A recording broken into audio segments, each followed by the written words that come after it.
Hello, everyone, and welcome to the webinar today, Differentiating the Global Natural Gas Market, Methane Abatement in the Oil and Gas Sector. This is the inaugural event from MiQ, which is a not-for-profit partnership between System IQ and Rocky Mountain Institute to address what has become one of the vital issues of the energy business, eliminating methane emissions from the oil and gas sector. I'm Derek Brower. I'm the US Energy Editor at the Financial Times. I'm delighted to be the moderator today, asking questions of an expert panel and hopefully marshalling your questions too. As you'll know, today's focus is about the role of a universally applicable certification system that can help to bring differentiation to the global natural gas market and enable methane emissions abatement at scale. If you want to know more about this, to understand how it will work, you're in the right place. If you know a lot about it or have a strong view, you're also in the right place. We have 1 hour and lots to discuss. I urge you as an audience not to be passive, but to engage as well, please. If you want to tweet about the event, please do so using hashtag #CertifiedNaturalGas and the Twitter handle @miq_org. Please fire in questions using the Q&A chat function. I'll get to as many of them as possible, I promise. And please note also that the webinar is being recorded, so it can be viewed again later. And with that, let's start with the keynote speech from the first of our experts. He is Jonathan Stern, the Distinguished Research Fellow of the Oxford Institute for Energy Studies. He is also Honorary Professor at the Centre for Energy, Petroleum and Mineral Law and Policy at the University of Dundee, Visiting Professor at the Centre for Environmental Policy at Imperial College in London, Fellow of the Energy Delta Institute, and a Distinguished Research Fellow of the Institute of Energy Economics in Japan. He is the author of a number of books and papers on natural and decarbonized gas, most recently methane emissions from natural gas and LNG imports, an increasingly urgent issue for the future of gas in Europe, which was published just in November 2020. Jonathan, welcome to the webinar. Over to you. Eric, thank you very much indeed. I'm hoping that you can now all see the slides that I'm putting up. Thank you again, and pleasure to be here with you today. As Derek said, this has become a very timely issue, and this chart hopefully demonstrates why that is. So methane concentrations in the atmosphere, as you can see, have been increasing relatively rapidly since at least 2005, after a short hiatus when they leveled off in the early 2000s. Now, the data are complicated, but essentially the most recent data we have for the period ending 2017 show a significant increase in anthropogenic emissions. The majority of these are from agriculture, but 40% of them are from fossil fuels, of which 57% are oil and gas, which leaves 43% from coal, which are not really talked about, and we might get to that later on. Another difficult problem of data is the so-called global warming potential. That is the potential warming effect of methane versus carbon dioxide. So you can see on this chart that for a time period of 100 years, methane is 28% more potent than carbon dioxide. And that is quite significant. It shows how important a greenhouse gas methane is. But if you take a much shorter time period, like 20 years, it's 84 times more potent than CO2. So the IPCC Assessment Report 5 takes a 100-year time horizon. And so do most of the fossil fuel industry. But many environmental organizations take a much shorter time horizon, which it's argued makes sense given that we have net zero targets in many countries for 2050, which is only 30 years hence. So what are the sources of methane from fossil fuels? Well, the three basic ones are venting from oil and gas production and processing, and that tends to be deliberate rather than accidental. Flaring, which is mostly carbon dioxide, but can include uncombusted methane and other gases. And so-called fugitive emissions, which are usually unintended and mainly from gas pipelines and the liquefied natural gas value chain, liquefaction, shipping, and regasification. Continuing with the data problems, we only have two main sources of data.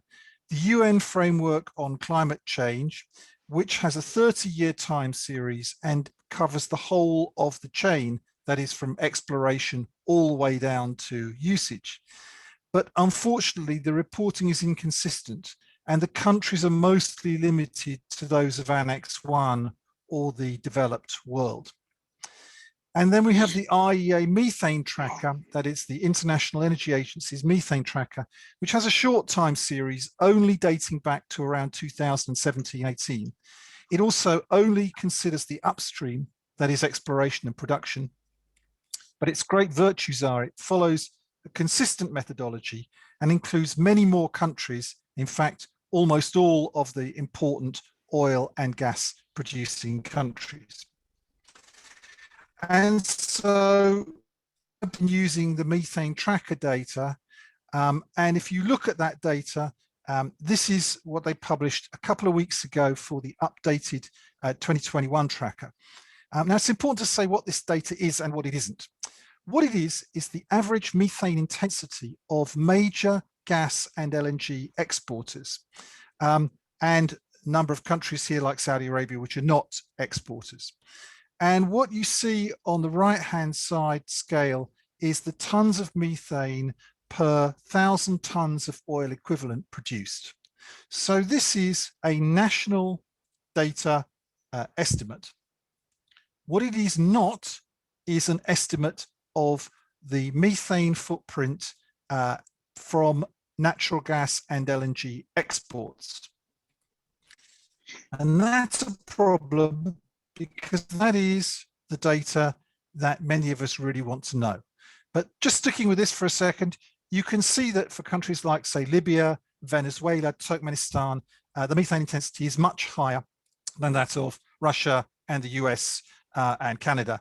And a country like Norway has such a low intensity that it doesn't feature on this chart.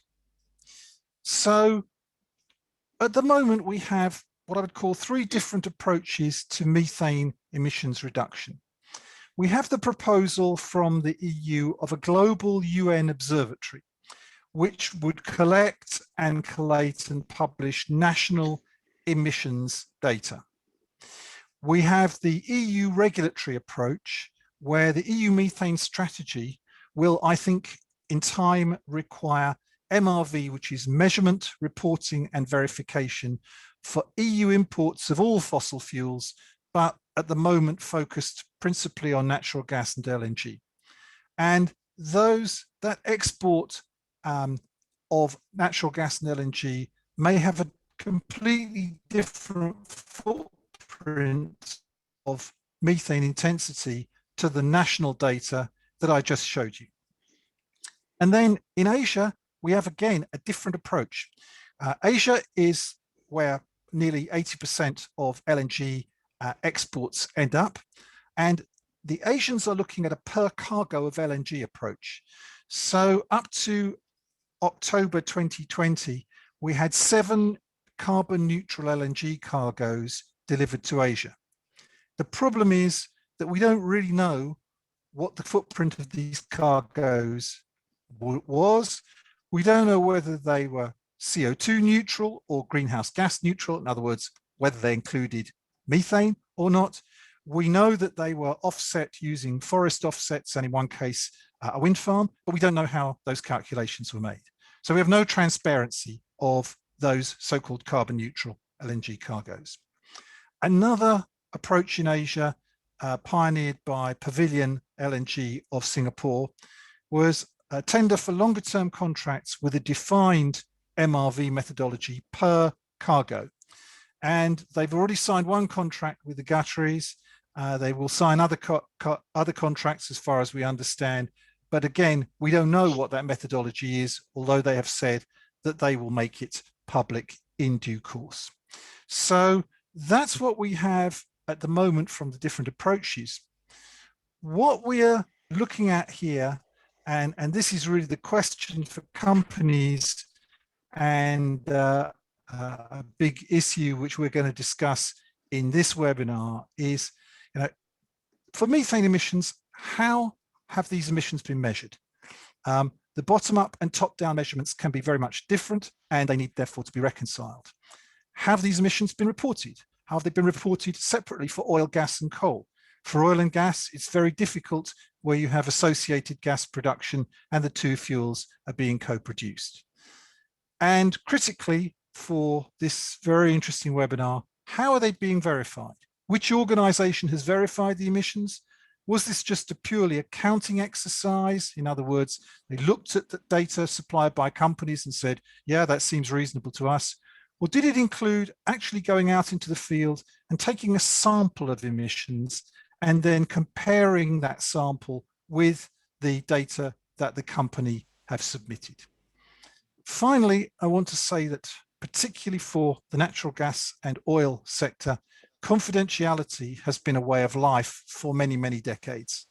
And I've been trying for many years to persuade many companies that confidentiality is their enemy. Confidential data, when cited to an NGO, usually is received in two ways. The first is, right, this means you don't know what your emissions are. And the second is, you do know what your emissions are, and they're so high that you dare not tell us. So the only way to go here is with complete transparency of this MRV. And that's, I think, what we're going to discuss as we move forward. For those of you who might be interested, the paper is on our site at the Oxford Institute, and you can download it for free anytime you like. So thank you very much, and I'm looking forward to the discussion and questions. Thanks, Jonathan. It's a perfect setting as an introduction for the table for what we're going to discuss next. Before we come to the panel discussion, though, we have one short Q&A. And answering my questions will be George Tybosh, the Senior Advisor at MiQ. George also has a long and distinguished background in energy and natural gas. He's a former Director of Origination at Centrica. And before that, George's positions included directing energy sales for Goldman Sachs, heading up energy marketing at Bank of America Merrill Lynch, and running EMEA commodity finance at JP Morgan. George, welcome to you. Hi there. Let me start with a broad question for you about the whole endeavor you're engaged in at MiQ. As Jonathan has said, methane emissions from the oil and gas sector have been a big problem for a long time, and as we all know, are gaining prominence. How is MiQ going to help this issue? Why do you think it will work? It's a very good question, very pertinent. So yeah, indeed, the methane emissions in the oil and gas sector, they are a major problem, as Jonathan outlined so well. We at MiQ, we also believe that the future must be powered by 100% clean energy. What we have as a mission is to reduce the impact of the methane emissions until we get there. So we is the Rocky Mountains Institute and Systemic, we formed MiQ as a not-for-profit partnership. And because we recognize the scale of this problem, and we also think we have the expertise to address this. So overall, we see three approaches to address methane emissions in the oil and gas sector. So on the one hand, regulation, and Jonathan alluded to some of it.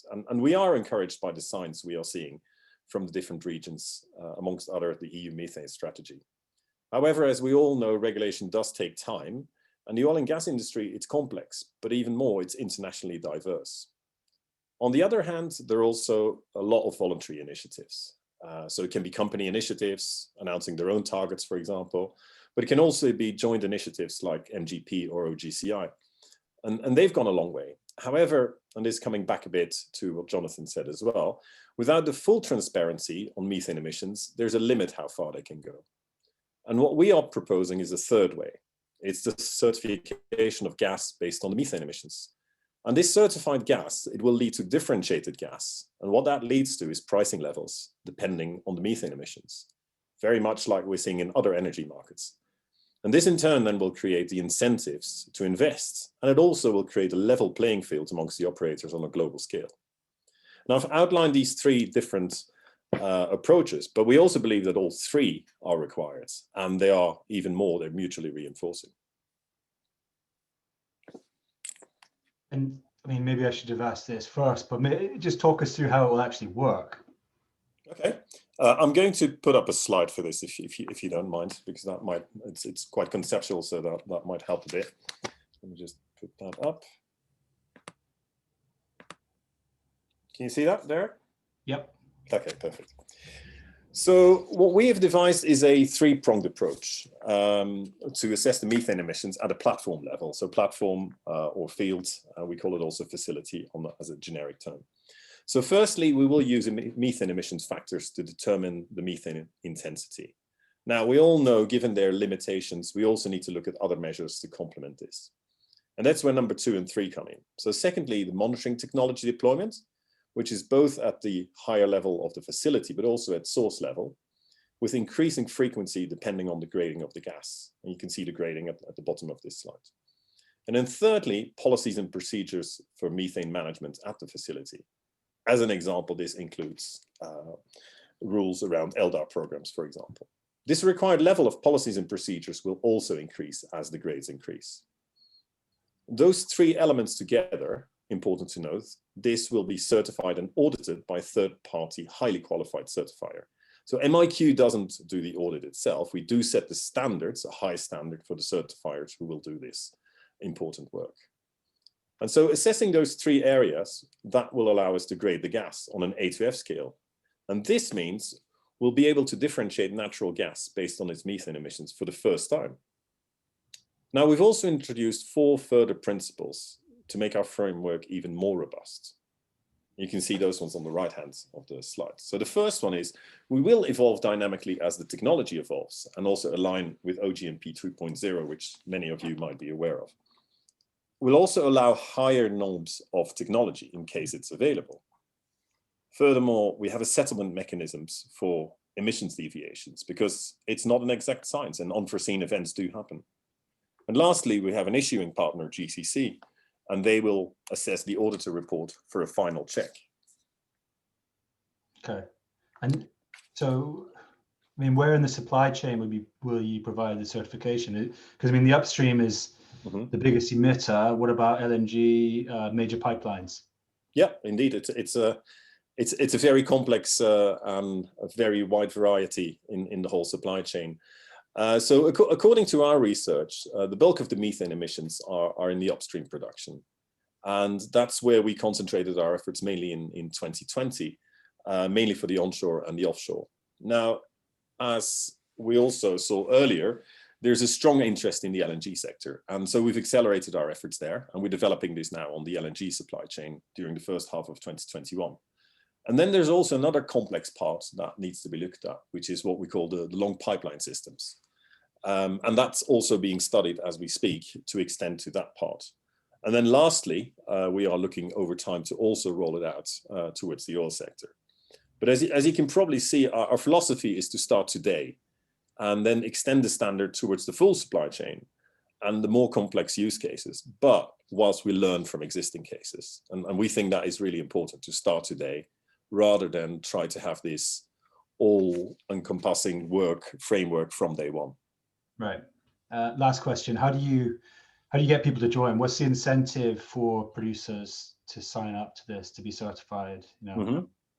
Yeah, so we think a large part of the interest to this actually comes from the users. And so we're seeing utilities and industrial buyers, they want transparency on the methane emissions nowadays. And the big case that everybody, of course, cites is the Angers example of last year. And it's the increasing consumer awareness of climate change, and that's not going to go away. And so at MiQ, we've seen a huge amount of interest from utilities and buyers, and that's in the different areas globally. It's like in the US, in Europe, Asia nowadays as well. And so we're conducting multiple conversations with them, but equally the producers. So especially if you are already addressing methane emissions, you want to be able to demonstrate it to your stakeholders the significant efforts. And currently they can't really, it's not the same transparency. So in short, what we are doing is we're creating a transparent level playing field for the producers and the buyers alike. Now, as more buyers and producers will sign up, what we also think will happen is that uncertified gas will be seen as poor methane performance. And so you'll get more people to join in. And then there is also the angle of MiQ, for example, can be a logical building block for the so-called import standards. And we're looking for, we welcome rather, discussions with the regulators across the globe. And we believe that this could further accelerate it. Now, how will the markets evolve? We think this is similar to what's happened in the past, for example, in parallel markets, in the oil markets. If you look at the sulfur norms that were introduced in the diesel markets or the heating oil, or more recently in the marine fuel oils. And the equivalent here is that differentiated gas will lead to probably discount rates for the higher emissions gas. And therefore, what it will create is financial drivers for the producers to invest in the upgrades. And the interesting thing is the industry has the know-how how to address it, but it does require the pricing drivers and the level playing fields. And from the conversations we've had and are having with producers and buyers, we know there's a keen interest for a global framework. And we are looking to kick off pilots for this year. So I guess in summary, what we could say is that MiQ provides the framework to execute forward for the methane abatement. And we can do this today. Great. Thanks, George. Thank you, Jonathan. I think we're primed for the panel discussion. Audience, if I could remind you to use the Q&A function for questions. Some of them are already flowing in. Thank you for that. Let me move to the next section and start by asking each of the panelists for a brief opening gambit, and then we'll dive straight into the questions. First up, Deborah Gordon. She'll be known to many of you for her research in oil and gas and climate impacts. She's the Senior Fellow in Climate Intelligence at the Rocky Mountain Institute and in charge of its Oil and Gas Solutions Initiative. Over to you for a brief introduction, Deborah. Fantastic. Thanks, Derek. So I just wanted to underscore the market power of differentiation. If buyers and sellers treat all gas the same, then we miss a huge opportunity to reduce methane emissions. And as Jonathan said, near-term cuts are critical in methane because, as you saw in his graph, methane is 120 times more powerful than CO2 as soon as it's emitted. So any ton emitted, any ton avoided is a huge benefit to the climate. Oil and gas systems do tend to be leaky, and what hasn't been mentioned so far, and I don't know if everyone that's attending realizes that gas is made up mostly of methane. So when gas leaks, methane leaks. And my research in the Oil Climate Index plus gas with partners at Stanford University and the University of Calgary has estimated about a tenfold, or at least a tenfold difference between low emitting gases and high emitting gases. That's an order of magnitude. And that shows the opportunity that exists to significantly reduce methane intensities. And lastly, I just wanted to say that, and some of the questions have asked this, that RMI is also collaborating with academics, governments, and NGOs to develop a multi-tiered data ecosystem that both puts together reported data, the data that Jonathan was mentioning by UNFCCC and IEA, along with measured data that comes from satellites and sensors and drones and all the ways we have to measure methane, and then the Oil Climate Index plus gas model, so that we can then have this multi-tiered system of data transparency to continuously report and survey and understand what these emissions are, and then certify under MiQ. So RMI is very excited to be a partner in this important effort to reduce near-term methane emissions in the gas sector. It is critically important. Thanks, Deborah. Jonathan Banks is next. He's the International Director of Super Pollutants at the Clean Air Task Force, where he's worked since 1999. He has particular expertise on oil and gas methane and black carbon, and has advised governments, companies, and civil society around the world. Welcome, Jonathan. Over to you. Thank you very much. I'll be brief. I just want to talk a little bit about the positioning of things like certification programs that we're talking about today. You have to go a long ways back to the start of the efforts around methane mitigation, dates back to about 1993 with the launch of Natural Gas Star, which was really targeted at reducing waste of natural gas through normal operations. And from that time forward, for about 2 decades, most of the work that was targeted at methane was targeted around voluntary programs, and then some stuff targeted at trying to reduce air pollution that was coming from also being emitted at the same time as the methane. But in 2014, we had the first regulations for methane emissions in Colorado, and the policies and the technologies have evolved tremendously since that time. Today, we know how to mitigate with current technology roughly 70% of methane emissions from the oil and gas sector globally. This is equivalent to immediately shutting down about 1,000 coal-fired power plants. Several countries around the world and a number of subnational governments have recognized this and have been successfully implementing regulations to address methane pollution. The framework for what a good methane policy looks like is relatively easy to replicate. It has to be fine-tuned, obviously, to the local settings. But the basics are known. We learn new things on a daily basis, but the framework's there. But all of this action really has taken place in jurisdictions that are gas and oil producers, places like the United States and Canada and Mexico. Also in places with fairly well-established regulatory compliance systems. But this doesn't even begin to address the full global problem or the potential for methane abatement. The new frontier of methane mitigation policy is how to address methane emissions in oil and gas purchased and imported into a country, and how to address methane in areas where implementation of regulation is not currently possible. I think that last point there is really important. My organization, myself, and all of our experience in this shows that we really have to regulate everything we possibly can. And then after that, or not after, but at the same time, we use other innovative solutions, things like gas certification, coupled with the new tools that are going to be coming down the pipeline, things like satellites, to begin to leverage methane mitigation on a global scale.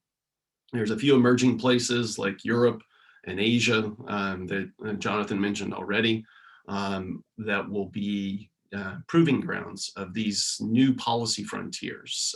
These are places that are large purchasers of gas. Europe's the largest currently purchaser of gas, but many of the Asian countries round out the remaining top 5 purchasers of gas globally. If these purchasers can leverage the power of the purse to push best practices into oil and gas mitigation out on a global scale, we'll start to really realize the full potential of methane mitigation and really begin to slow the rate of global warming.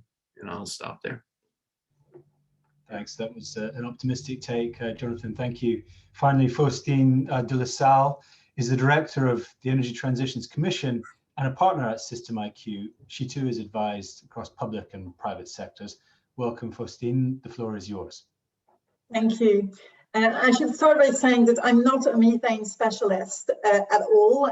Others on this panel will know the very topic of methane much better than I do. But what we have looked at through the work of the Energy Transitions Commission is how to reach to net zero greenhouse gas emissions by mid-century across the energy system.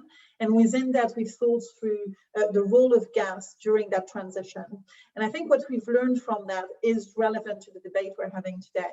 What we've learned from analyzing how the energy system might transform from today to 2050 is that the market for gas is really likely to be shrinking in the next decades. And I think an increasing number of oil and gas companies are now very aware of that fact and include that in their own scenarios and have for the past few years.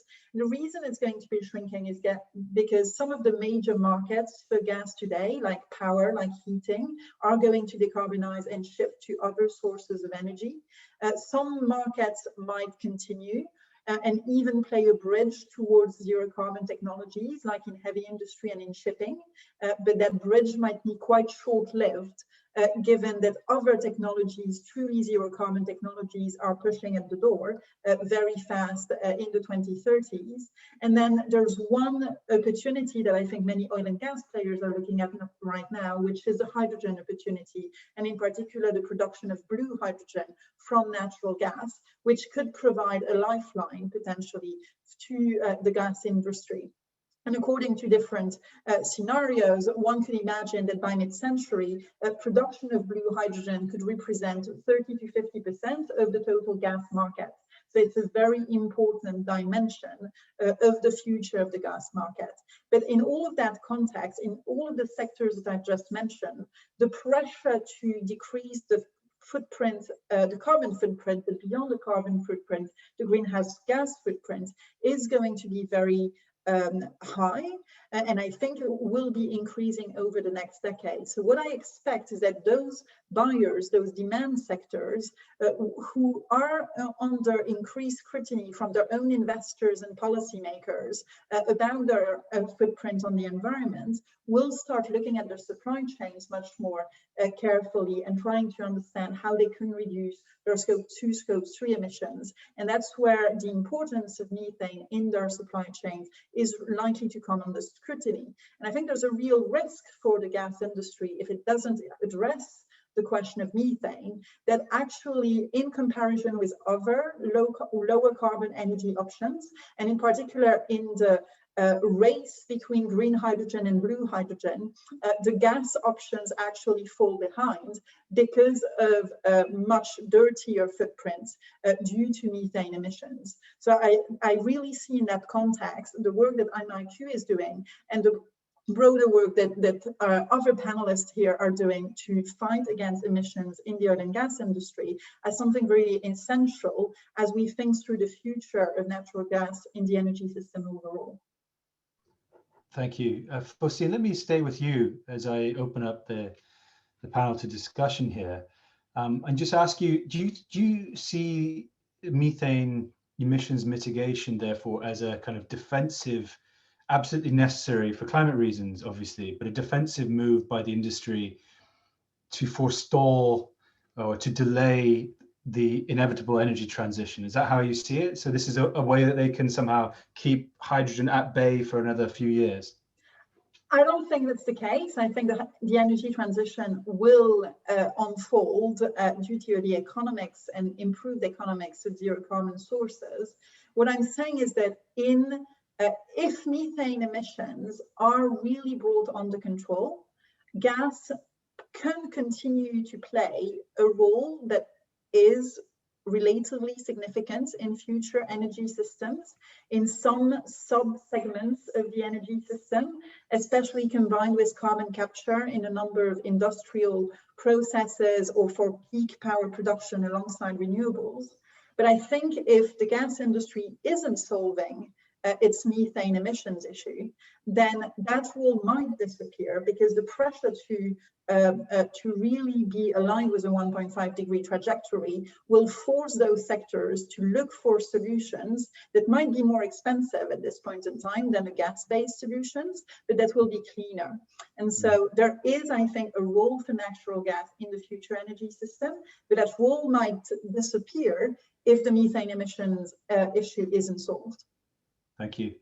Jonathan Banks, let me turn to you and ask about the sector itself and what kind of progress it's made. And I ask because I speak to lots of oil and gas executives in the US in particular, and they tell me, oh, we're making all kinds of progress in reducing venting, reducing methane emissions from our operations and so on. How do you rate the progress? I mean, clearly they're paying more attention to it now, but how do you actually rate their progress? How much have they actually done while they've been talking about it to begin an abatement of their methane emissions? That's a good question. I don't think there's a really good answer, honestly. There is a lot of, methane has become a really hot topic in the oil and gas industry. At the highest level, the largest companies have prioritized methane abatement in the pledges that they are making to various voluntary organizations. And that's fantastic to see. Some of those pledges contemplate fairly deep methane emission reductions and very low leak rates or methane intensity. But especially in the United States, the oil and gas industry is an extremely complex system with lots of much smaller companies. And it's impossible to say in general how industry has done as a whole, because you have wildly different companies that have approached this from wildly different angles. And so it is, you know, it has become a major priority, but one of the things we see is that depending on how the market is going, when gas is very low price, we start to see a lot more emissions happening because it's just junk at that point. When gas has a higher price and there's a market for it, we see a little bit better performance.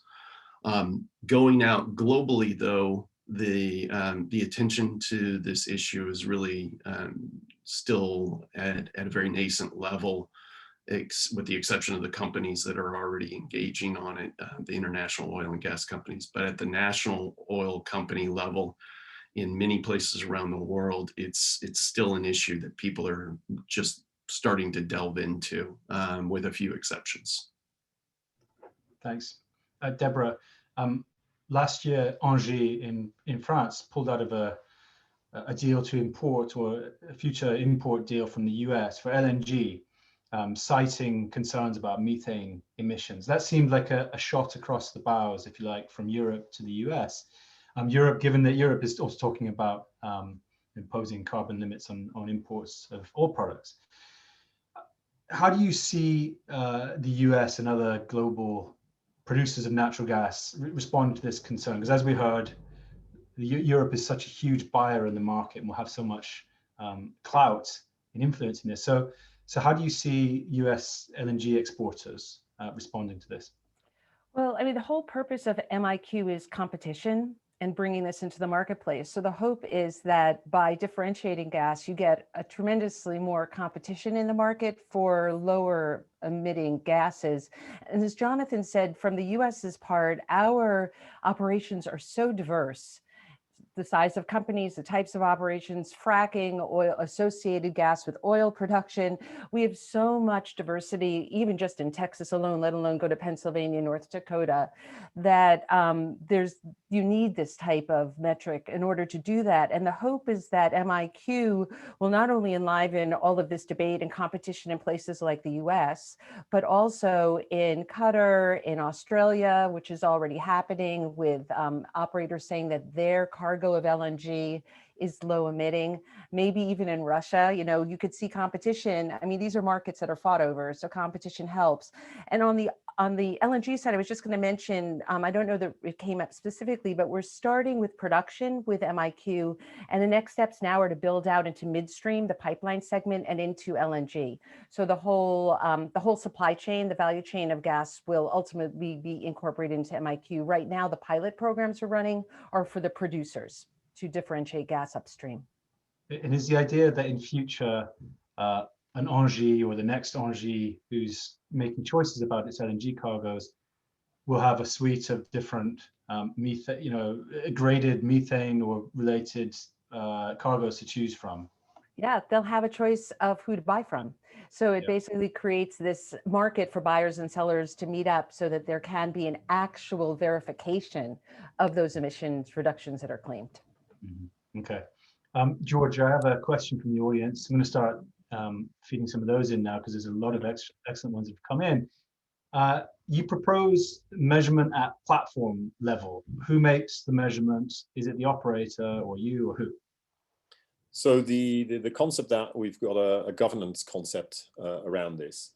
And basically what we are proposing, there's going to be an independent auditor of a high qualification that will be operating on this. In some cases, it might be the operators themselves, but it still has to be audited by the technical company in question, whether it's valid, how they have executed it. So what we will do at MiQ, we will set the standard for those auditors.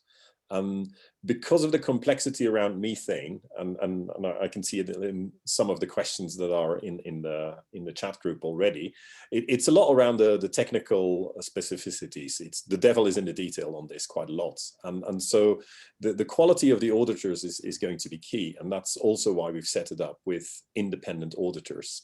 MiQ, we won't have the resources to run auditors across the globe, and that's absolutely not our intention. We're a not-for-profit organization. We are creating the framework, and obviously it has to be able to execute on a global scale with a multitude of global companies. And that's where the auditing will come in to deal with that. This is a really good question. Deborah, I think this is for you. How do we ensure that this standard does not disadvantage countries where more publicly available measurement data are available? The IEA methane tracker is certainly a pioneering effort, but is not based on bottom-up measurements in countries outside the US and Canada, maybe. Satellites will be great, but have a very limited ability in terms of lower detection limit and source-specific attribution. So yeah, I mean, how do you stop this from penalizing countries that are just better at providing data? No, it's a great question. RMI is part of the Climate Trace Coalition that is doing exactly that. We are working with WattTime and a host of NGOs to create this multi-tiered data system for every country in the world and for all emitting sectors. And RMI is working on the oil and gas sector. And I can say just from a little bit of a preview, interestingly, we've started to model the bottom-up emissions from oil and gas operations in different countries where we could get any open source data, and we're comparing that to satellite attribution for oil and gas emissions in those countries. And interestingly, we got very good alignment in a place like Iran, which really shocked us, where we could get enough data transparency on oil and gas in order to model these 86 or whatever oil and gas fields in Iran. And then we had the satellite data and they corresponded quite well. Whereas in Kazakhstan, it didn't come out so good and we have a lot of questions. So I think that this goes way beyond where we think we can get data. I think we're going to have enough information coming from reports, from measurements, from models in order to start to calibrate these things together. And it's going to take that. I see this as a virtuous cycle where one of those approaches benefits the other, and we'll get better and better at this over time. Jonathan Stern, you have a long expertise in on the producer side as well as the consumer side, and the LNG market from Japan to the upstream in Russia. How do you think, in particular, producers, exporters will welcome or not this kind of system? It does, as you pointed out, it requires them to be more transparent with what they're doing, or it will peer into what they're doing and offer transparency to the market. Do you think they'll endorse it because they recognize strategically they simply need to get aboard with this kind of thing, or will they resist it? I think it depends how they're approached. And the EU methane strategy has essentially two approaches. One of them is what I would call persuasion, which is to say, we put it to them that we need to do this, we offer them technical assistance, we might offer them financial assistance. And the other is, and if you don't do this, we're going to apply a default standard to your exports, to the gas and LNG we import from you. And I think they're going to react very badly to that. And then they're going to talk about extraterritoriality. They're going to talk about the WTO, and this is all going to get mired for years in legal actions. So if we can avoid that, I think that would be great. I'm reasonably confident that we might avoid it. And the two things that make me a little bit more confident are, I think, things that haven't been maybe talked about so far, which is that even at relatively low gas prices that we saw for most of last year, a lot of these methane emissions are cost negative. In other words, these guys are going to make more money if they eliminate emissions. They just need some help maybe in how to do it. And I think the other thing is that as in terms of Europe and also LNG in Asia, there's not many companies involved. Here's where the US is a big exception, as Jonathan Banks talked about, where there's lots of companies producing and quite a lot of companies exporting. But you know, for Europe, for example, once you take Qatargas, Gazprom and Novatek in Russia, Sonatrach in Algeria, Nigeria LNG. The Norwegians already have such low emissions that they won't be covered by any standard. You know, you've only got about 5 companies to deal with. Okay, you've got to deal with their governments as well. But I think this is doable if we take the right approach to it. Okay, let me stick with you. Question from the audience: how much potential abatement are we talking about here? Presumably, Scope 3 emissions will still account for a majority of the total life cycle emissions.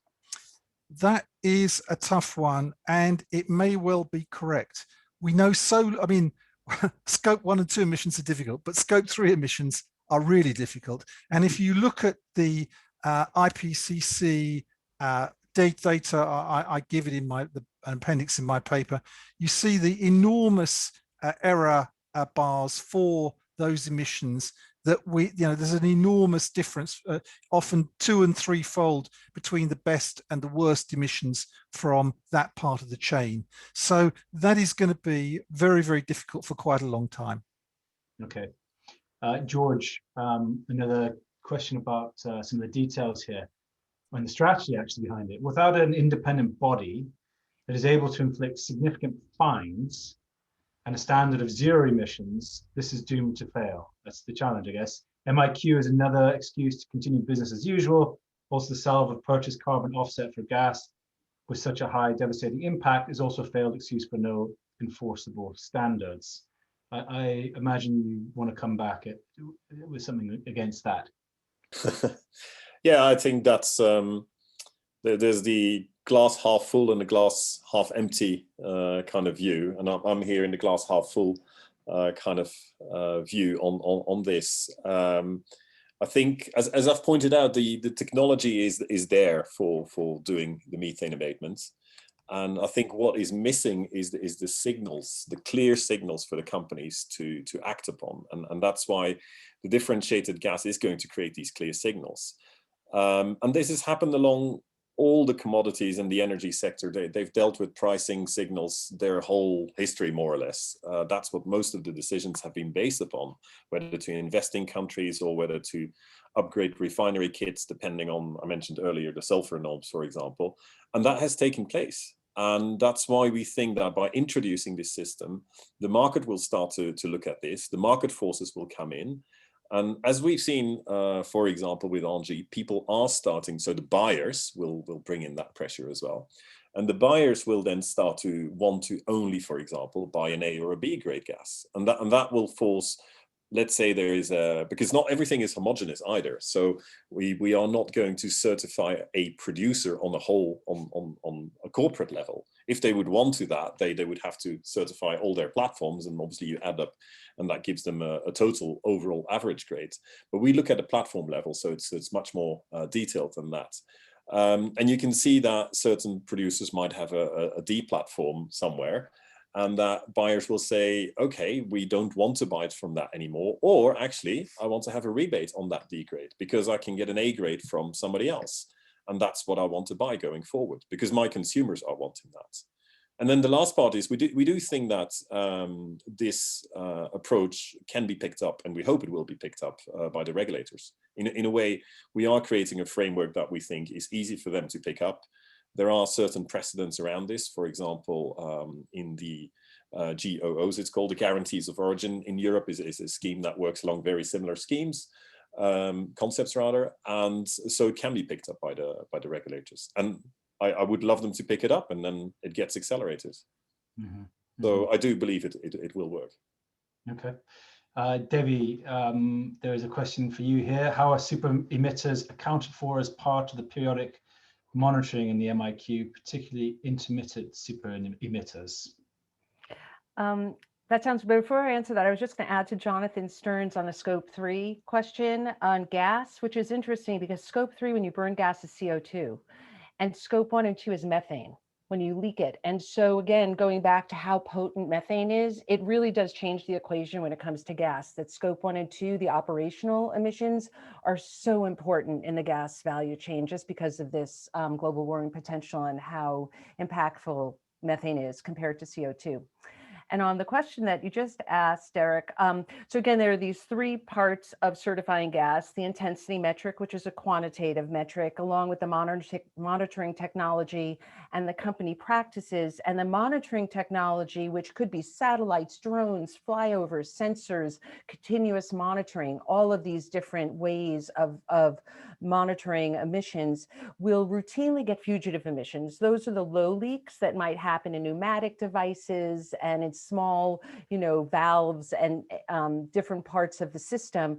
But they will also, through drones and through flyovers, the work that RMI is doing with its climate action engine, we've started to layer all of these data, measurement data in Texas. We will get intermittent larger emissions. And those would be the super emitters. The ones that don't, it might be that there's an upset happening at a plant. It might mean that there's a blowout, God forbid, in a facility, but we will be able to quantify those as well and factor that in. And then the determination will have to be made whether it was an accident or whether it was purposeful. Okay. Jonathan Banks, this one's for you. And I think it captures several of the questions really that have come in. What would an ideal policy look like from a climate perspective? How might variability in policy across jurisdictions complicate adoption of emissions abatement action? Always give me the questions that don't have really good answers. So the answer to that really is, so we know like what are the best practices that feed into a good methane abatement policy. I mean, those are pretty standard. It's as frequent of leak detection and repair as you can possibly get. The standard has been quarterly LDAR for a long time now, but it's moving towards continuous emissions monitoring. That's eventually going to be augmented with satellites. The satellites will help pick up the super emitters. The current satellites are not going to be able to see the small level emissions, so you still have to do the on the ground stuff. And then beyond leak detection and repair, it's targeting equipment that is intentionally designed to vent. So getting rid of anything in the system that's designed to vent. We have a lot of equipment throughout the system that by design, it releases gas. We get rid of that. So that's equipment replacement standards. And then it's standards on eliminating flaring and any routine venting from wells or other sites. Those are the kind of the basic elements of what goes into a really good methane policy. Now, when you translate those things to Nigeria or Argentina or the European Union, that's when those things become slightly different. Every country, their system is set up in a slightly different way. In the United States, for instance, we use a ton of pneumatic devices in the United States, and these are small pieces of equipment that typically run on gas pressure. And we use a lot of them in the United States. If you go to Mexico, they don't use them very often. If you go to Nigeria, they use almost no gas-activated pneumatic devices. So there's nuances in the policy, but in general, the high-level pieces we know, and it's easy to look at what policies will be able to get deeper emission reductions on it just has to be fine-tuned down to the level of whatever's going on in the country. All of that said, there are major barriers within countries that have nothing to do with the oil and gas system, really. There's financial flow barriers that preclude methane abatement. For instance, in Mexico, Pemex, the national oil company, gets its operating budget from the government.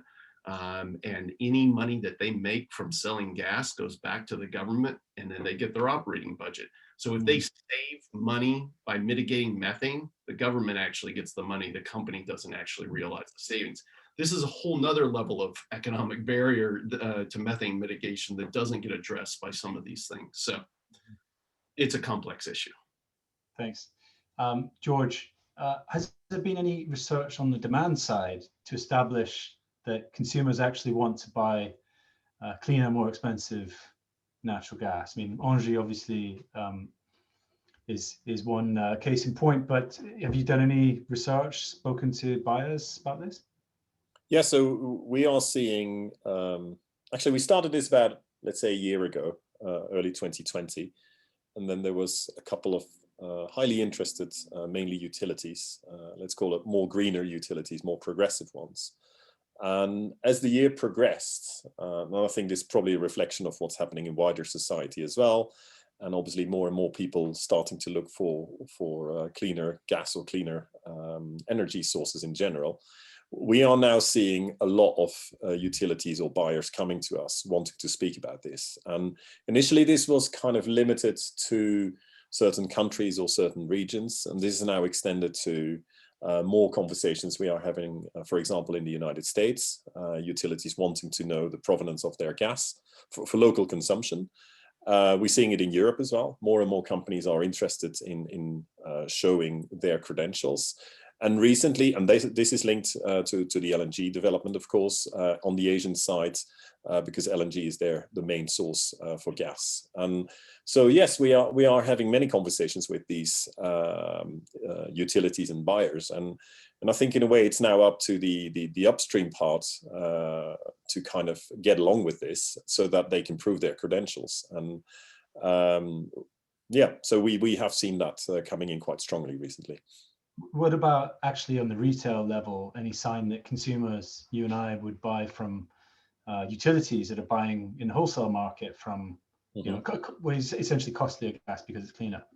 Yeah, so there's a variety of strategies that obviously the utilities they use in marketing their electricity or their gas. And you've probably also noticed the trend for utilities to market green electricity, and that is relatively straightforward these days, although there are some caveats, of course, around how it works. But a lot of the utilities are now offering that. And on the gas sector, this is a bit more complex for them. And so that's where the certified gas will come in, because currently they don't even know the methane emissions that are associated to the gas that's being bought. And as been explained in several other, and mainly by Faustina actually, gas is going to be a transition fuel. So over time, it will have a different role clearly. But in the meantime, whilst gas is there for many consumers, it makes sense to demonstrate the methane emissions of it. And so we will allow the utilities to state this, that they have bought A-rated, B-rated gas, and they can then state this to their consumers, for example, on their bills or their websites, and make that very clear. Okay, you're going to get the last question, and it has to be super quick when you answer it. So, you know, all of this looks, from a purely market perspective, very straightforward. Methane emission transparency leads to differentiated pricing. However, how is this initiative dealing with the politics strongly linked with the gas industry, and how is MiQ involved in policy and standards development at country level in some of those countries? 30 seconds, please. 30 seconds. Well, we welcome the conversations with the policymakers, and we are having ourselves conversations with the policymakers. We are providing a framework. If policymakers want to take over this framework, we're perfectly comfortable with it. And our issuing partner GCC, who is the company behind the IREC standards, which is for electricity, it's exactly the same there. In some cases, countries take it over. In some cases, they run it, and we're very comfortable with that. I think we could go on, but that, I am sad to say, was the final question of the day and the final answer. I've been engrossed by the discussion, truly intrigued by the potential for certification, market methods to fix what, as has been made pretty clear today, is an urgent problem and threat, not just for the world, given the potency of methane emissions, but also for the natural gas industry, which, as Jonathan Stern argued at the outset today, must secure its own future by making sure it steadily eliminates methane emissions from it. There is a new market method that is proposed to help do this, and that's MiQ's certification system. All I have left to say is thank you to our speakers and panelists, and thank you to you for turning up, asking good questions, being such an engaged audience made my life a lot easier. Thank you, and wherever you are, have a safe day.